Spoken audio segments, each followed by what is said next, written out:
আজ আমি আপনাদের ৫ জন বাঙালির নাম বলবো। রবীন্দ্রনাথ ঠাকুর, অমর্ত্য সেন, অভিজিৎ বিনায়ক বন্দ্যোপাধ্যায়। চতুর্থজন বাঙালি নন, কিন্তু তার জীবনের বেশিরভাগ সময়টাই আমাদের পশ্চিমবঙ্গেই কাটিয়েছেন।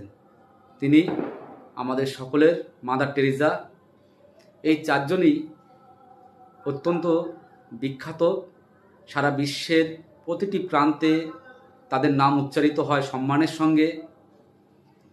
আর পঞ্চম তিনি বিখ্যাত ছিলেন, এখন কুখ্যাত, অখ্যাত, অখাদ্যও বলা যায়। তিনি হলেন আমাদের সকলের কি, সকলের কিছুই না, উনি নোবেল দাদু, পূর্ববঙ্গের অর্থাৎ বাংলাদেশের।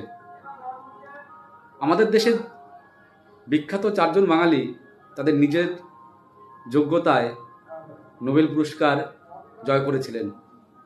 আর পঞ্চমজন পূর্ববঙ্গের ওই ভদ্রলোক, শুনেছি উনি নাকি টন ক্লিন করে তবে গিয়ে নোবেল পুরস্কার পেয়েছেন। এবার টন ক্লিনটা উনি কোথায় করেছেন ঠিক বলতে পারবো না। হয়তো উপরেও ক্লিন করে থাকতে পারেন, আবার নিচের দিকেও ক্লিন করে থাকতে পারেন।